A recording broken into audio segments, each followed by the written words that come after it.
నమస్తే, సింప్లీ విజయ తెలుగు ఛానల్ కి స్వాగతం. ఇవాళ వెట్ గ్రైండర్ లో ఇడ్లీ కోసం పిండి ఎలా ప్రిపేర్ చేస్తానో మీతో షేర్ చేసుకుంటున్నాను. కొంతమంది బిగినర్స్ కి యూజ్ అవుతుందని ఈ వీడియో అప్లోడ్ చేస్తున్నాను. దీనికోసం ఒక గ్లాసు మినపగుళ్ళు తీసుకోవాలి. వాటిని నీళ్లతో 2-3 సార్లు బాగా శుభ్రంగా కడుక్కోవాలి. ఈ కడిగిన వాటర్ని తీసేసి ఫ్రెష్ వాటర్ పోసుకుని ఈ పప్పుని 6 to 8 అవర్స్ నానబెట్టుకోవాలి. అలాగే వేరొక గిన్నె తీసుకుని దానిలో 2.5 కప్స్ ఇడ్లీ రవ్వ పోసుకోవాలి.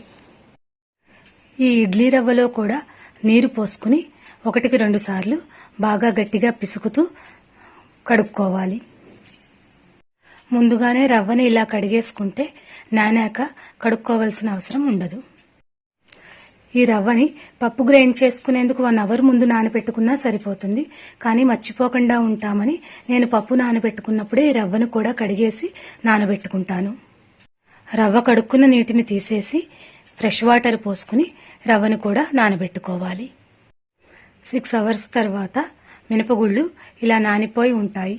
దీనిలో ఉన్న నీటిని తీసేసి ఈ పప్పుని గ్రైండర్లో వేసి గ్రైండ్ చేసుకోవాలి. దీనికోసం ముందుగా గ్రైండర్ ఆన్ చేసి కొద్దిగా నీరు పోసుకోవాలి. తర్వాతనే పప్పు వేసుకోవాలి.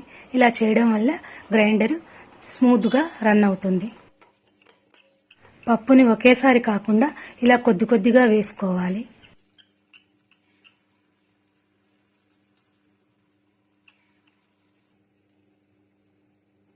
ఒక స్పాచులాతో గాని అలవాటు ఉంటే ఇలా చేత్తో గాని అక్కడక్కడ మిగిలిపోయి ఉన్న పప్పుని ఇలా పిండిలో కలిసేలాగా అడ్జస్ట్ చేసుకోవాలి. ఈ గ్రైండ్ అవుతున్న పప్పులో ఒకేసారి నీళ్లు పోసేయకుండా మధ్య మధ్యలో కొద్దిగా నీరు పోసుకుంటూ గ్రైండ్ చేసుకోవాలి. మధ్య మధ్యలో ఇలా పిండిని ఒక్కొక్కసారి కలుపుకుంటూ ఉండాలి. ఇలా కలుపుకోవడం వల్ల అక్కడక్కడ పప్పు బద్దలు లేకుండా పిండి అంతా మెత్తగా గ్రైండ్ అవుతుంది. పిండి గ్రైండ్ అయ్యేలోపు ఇడ్లీ రవ్వని రెడీ చేసుకోవాలి.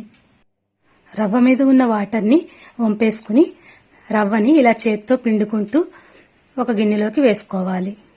ఈ రవ్వ అంతటిని ఇలా చేతితో పిండలేని వాళ్ల కోసం ఒక టిప్. అది ఏమిటంటే ఈ తడి రవ్వని ఒక శుభ్రమైన కాటన్ క్లాత్లోకి తీసుకుని మూట కట్టి గట్టిగా పిండేసుకుంటే నీరంతా డ్రైన్ అయిపోతుంది. ఇలా నీటినంతా శుభ్రంగా పిండేసుకుని రవ్వని రెడీ పెట్టుకోవాలి. ఇప్పుడు పప్పు ఎంతవరకు గ్రైండ్ అయిందో చూద్దాం.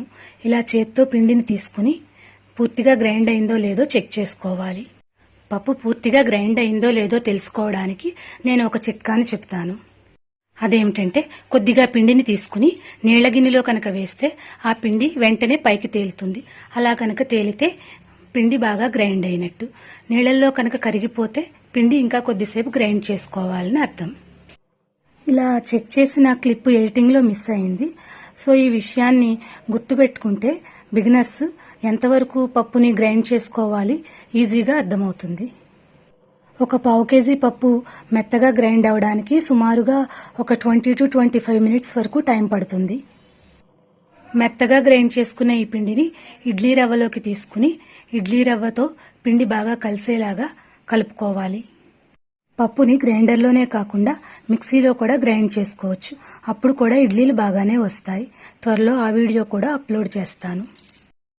ఇలా బాగా మిక్స్ అయ్యేలా కలుపుకున్న ఈ పిండిని ఒక 6 to 8 అవర్స్, సమ్మర్లో అయితే 3 అవర్స్ సరిపోతుంది, ఫ్రిడ్జ్లో పెట్టకుండా బయట ఉంచుకోవాలి. ఇలా ఉంచుకోవడం వల్ల పిండి కొద్దిగా ఫర్మెంట్ అవుతుంది. అప్పుడు ఇడ్లీలు సాఫ్ట్గా బాగా వస్తాయి. ఇలా ఫర్మెంట్ అయిన పిండిని ఒకసారి గరిటెతో బాగా కలిపేసుకుని మూత పెట్టి ఫ్రిడ్జ్లో పెట్టేసుకోవచ్చు.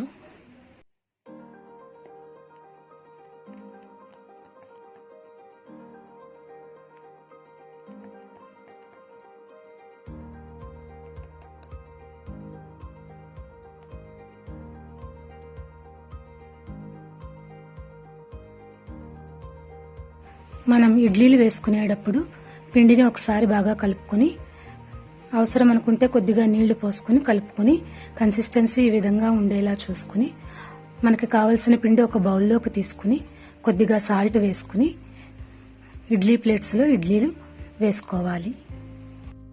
ఒక్కొక్కసారి పిండి కరెక్ట్గా గ్రైండ్ చేసుకున్నా సరే పిండి సరిగా ఫర్మెంట్ అవ్వకపోవడం వల్ల ఇడ్లీలు గట్టిగా వస్తూ ఉంటాయి. అటువంటప్పుడు బిగినర్స్ కోసం ఒక చిన్న చిట్కా చెప్తున్నాను. అదేమిటంటే ఇడ్లీలు వేసుకునేందుకు 10 నిమిషాల ముందు పిండిలో ఒక చిటికెడు బేకింగ్ సోడా అంటే తినే సోడా అంటాం కదా, దాన్ని కలుపుకుని ఒక 10 నిమిషాల తర్వాత ఇడ్లీలు వేసుకుంటే సాఫ్ట్గా వస్తాయి. ఇంతకు ముందు హెల్దీ ఇడ్లీ రెసిపీ అలాగే how to cook idli in rice cooker అనే 2 వీడియోస్ అప్లోడ్ చేశాను. ఆ వీడియోస్ చూడని వాళ్ళ కోసం లింక్ డిస్క్రిప్షన్లో గానీ పైన ఐకార్డ్లో గానీ ఇస్తాను, ఒకసారి చూడండి.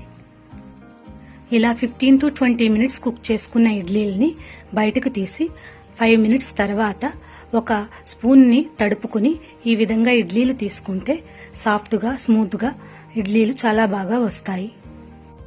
చిన్నపిల్లల నుంచి పెద్దవాళ్ల వరకు అన్ని వయసుల వారికి ఈ ఇడ్లీ బ్రేక్ఫాస్ట్గా తీసుకోవడం చాలా మంచిది. సో ఈ హెల్దీ బ్రేక్ఫాస్ట్ని అందరూ వీక్లో కనీసం 2 to 3 డేస్ అయినా తినేలా ప్లాన్ చేసుకోండి. హెల్త్కి చాలా మంచిది. ఓకే ఫ్రెండ్స్, మీకు గనక నా వీడియో నచ్చినట్లయితే లైక్ చేయండి, షేర్ చేయండి, సబ్స్క్రైబ్ చేసుకోండి. Thank you.